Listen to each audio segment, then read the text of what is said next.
नमस्कार, जय हिंद, वंदे मातरम। एक बार फिर से आपका बहुत बहुत स्वागत है हमारे YouTube चैनल के अंदर। आपको बता दें कि लोकसभा चुनाव का बिगुल बजने के बाद में अब लोकसभा के अंदर अब की बार कई पार्टियां मैदान के अंदर होगी, परंतु आपको ये बता दें कि अब की बार जो 543 सीटों पर लोकसभा का चुनाव होगा उसमें कई पार्टियां भाग ले सकती है। तो विपक्ष ने अब की बार जोरों तोरों पर तैयारियां शुरू कर दी है। तो क्या विपक्ष मजबूत होगा या फिर बनेगी मोदी सरकार? हम आपके बीच में लेकर हाजिर हुए 543 सीटों का सबसे बड़ा एग्जिट पोल जो सी वोटर टीम नाउन और फलोदी सट्टा बाजार ने सबसे पहले जारी किया। आपको ये बता दें कि अब की बार लोकसभा चुनाव के अंदर 2024 में कई पार्टियों ने अब की बार अपनी तैयारियां शुरू कर दी है। तो हम आपके बीच में जो सबसे बड़ा एग्जिट पोल लेकर हाजिर हुए है वो इस तरह से होगा कि 543 सीटों का हर एक सीट के बारे में आप बात करें पहले राज्य की, तो पहला राज्य है कर्नाटक, जहां पर बीजेपी को 8 सीटें मिलती हुई दिखाई दे रही है। तो कांग्रेस को 15 सीट, वही जेडीएस को 5 और बीएसपी को 0, तो कुल 28 सीटें। अगर कश्मीर की बात करें तो कुल 6 सीटें, जहां बीजेपी को 1, आईएनसी को 3, पीडीपी को 2 और एनसी को 0 यहाँ पर सीटें मिलती हुई दिखाई दे रही है। ये सीटों का रुझान 2023 का है और बहुत ही बड़ा रुझान निकल के आ चुका है। हरियाणा की बात करें तो हरियाणा राज्य के अंदर कुल 10 लोकसभा सीटें, जहां पर बीजेपी को 4, कांग्रेस को 5, जेजेपी को 0, तो आम आदमी पार्टी को यहाँ पर 1 सीट मिलती हुई दिखाई दे रही है। 2024 के अंदर लोकसभा चुनाव है। और दिल्ली की बात करें तो दिल्ली के अंदर लोकसभा सीटें 7 है। 7 में से बीजेपी को 2 सीटें मिल रही है, तो वही कांग्रेस को 4, आम आदमी पार्टी को 1 सीट मिल रही है, तो बीएसपी को यहाँ पर 0 सीट मिलती हुई दिखाई दे रही है। तो अदर के खाते में 0 जा रही है। अगर हम पंजाब राज्य की बात करें तो 13 लोकसभा सीट है, जहाँ बीजेपी को 1 सीट मिल रही है, वही कांग्रेस को 2 सीटें मिल रही है, तो आम आदमी पार्टी के खाते में 9 सीटें जा रही है और एसएडी को 0 सीट मिलती हुई दिखाई दे रही है। अगला राज्य है जहाँ पर मेघालय राज्य, मेघालय के अंदर 29 विधानसभा सीट है, जिनमें से बीजेपी को 12 सीट मिल रही है, तो कांग्रेस को 15, वही एसपी को 0, तो बीएसपी के खाते में 2 सीटें जाती हुई दिखाई दे रही है। अगला राज्य झारखंड, झारखंड की बात करें दोस्तों तो यहाँ पर 19 लोकसभा सीटें, जहाँ बीजेपी को 6 मिल रही, तो वही कांग्रेस के खाते में 8 सीटें जा रही है, तो जेएमएम के खाते में 5 सीटें जा रही है, तो आरजेडी के खाते में 0 सीट मिलती हुई दिखाई दे रही है।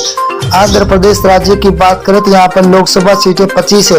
25 में से बीजेपी को 8, वही कांग्रेस को 4, तो वाईआरएस को 10 और टीडीपी को 3 सीटें मिलती हुई दिखाई दे रही है। तो अदर के खाते में 0 सीट मिलती हुई दिखाई दे रही है। उड़ीसा की बात करें तो उड़ीसा के अंदर लोकसभा सीटें 21 है। 21 में से बीजेपी को 6 सीट, वही कांग्रेस को 9, बीजेडी को 6 सीट और एनसी को 0 सीट मिलती हुई दिखाई दे रही है। बहुत ही तगड़ा महाउपनियन पोल निकल के आ चुका। तमिलनाडु की बात करें तो यहाँ पर कुल 39 लोकसभा सीट है, जहाँ बीजेपी को 4, तो कांग्रेस को 5, डीएमके को 15, एएलए को 15 सीटें मिलती हुई दिखाई दे रही है, तो 0 खाते में जा रही है अदर के। अगर अब बिहार राज्य की बात करें तो कुल 40 लोकसभा सीट है, जहाँ बीजेपी को 12 सीट मिल रही है, तो वही कांग्रेस को 5 सीट, आरजेडी को 15, तो जेडीयू को 8 सीटें मिलती हुई दिखाई दे रही है, तो अदर के खाते में 0 सीट मिलती हुई दिखाई दे रही है। अगला है राजस्थान। राजस्थान के अंदर कुल लोकसभा सीट है 25 में से बीजेपी को 10 सीट है, तो कांग्रेस को 14 सीट, वही आरएलपी के खाते में 1 सीट जा रही है, तो आम आदमी पार्टी को यहाँ पर 0 सीट पर संतोष होना पड़ रहा है, तो अंदर खाते में 0 सीट। उत्तर प्रदेश की बात करें तो कुल 80 विधानसभा सीटें है, जहाँ बीजेपी को 32, वही कांग्रेस के खाते में 14, एसपीआई के खाते में 27, बीएसपी को 2 सीटें, वही अदर के खाते में 5 सीटें जाती हुई दिखाई दे रही है। अगला राज्य है उत्तराखंड। उत्तराखंड के अंदर 5 लोकसभा सीटें, जिनमें से बीजेपी को 3 सीट, वही आईएनसी को 2, तो बीएसपी को 0, आम आदमी पार्टी के खाते में 0 सीट मिलती हुई दिखाई दे रही है, तो यहाँ पर अदर के खाते में अभी 0 सीट जाती हुई दिखाई दे रही है। पश्चिम बंगाल की बात करें तो कुल लोकसभा सीटें 42 है। 42 में से 17 बीजेपी के खाते में जाते हुए दिखाई दे रही है, तो वही आईएनसी को 0 सीट है, तो टीएमसी को 25 सीट है, सीपीआईएम को 00 सीट मिलती हुई दिखाई दे रही है। आंध्र प्रदेश की बात करें तो आंध्र प्रदेश के अंदर लोकसभा सीटें 2 है, जहां पर बीजेपी को 1 सीट मिल रही है, तो यहाँ पर कांग्रेस को खाते में 1, एसपी को 0, तो बीएसपी के खाते में भी 0 सीट जाती हुई दिखाई दे रही है, तो अदर के खाते में 0। अगर हम मेघालय की बात करें तो मेघालय के अंदर लोकसभा सीटें 2 है। 2 में से बीजेपी के खाते में 0 सीट, 1 सीट जा रही है, तो वही कांग्रेस को 1 सीट मिल रही है। तो एसपी को 0, तो बीएसपी के खाते में भी 0 सीट जाती हुई दिखाई दे रही है। अगला राज्य है जहाँ लक्षद्वीप है। लक्षद्वीप के अंदर लोकसभा सीट 1 है, वही 1 कांग्रेस के खाते में जाते हुए दिखाई दे रही है। तो बीजेपी को यहाँ पर 0, एसपी और बीएसपी के खाते में भी 0 सीट जाती हुई दिखाई दे रही है। अगला राज्य है महाराष्ट्र। महाराष्ट्र के अंदर 48 विधान लोकसभा सीटें हैं, जहाँ बीजेपी को 15, कांग्रेस के खाते में 14, तो एसएचएस को 10 और एनसीपी को 8 सीटें मिलती दिखाई दे रही है। तो अदर के खाते में 0 सीट जाती हुई दिखाई दे रही है। छत्तीसगढ़ राज्य की बात करें तो यहाँ पर लोकसभा सीटें 11 में से बीजेपी को 6 सीट मिल रही है, तो आईएनसी के खाते में 5 है।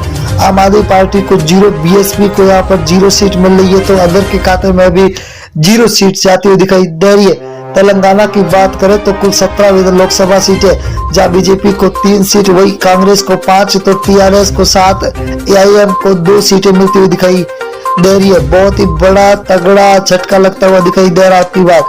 अगर केरल की बात करें तो केरल के अंदर 20 विधान लोकसभा सीटें, जहाँ बीजेपी को 1 सीट मिल रही है, तो कांग्रेस को 10 सीटें, वही एलडीएफ को 9 सीटें मिल रही है, तो यूडीएफ को 0 सीट मिलती हुई दिखाई दे रही है, तो अदर के खाते में 0 सीट जाती हुई दिखाई दे रही है। असम राज्य की बात करें तो कुल 14 सीट है, जहाँ बीजेपी को 7, को कांग्रेस को 6, एआईयू को 3 और अदर के खाते में 0 सीट जाती हुई दिखाई दे रही है।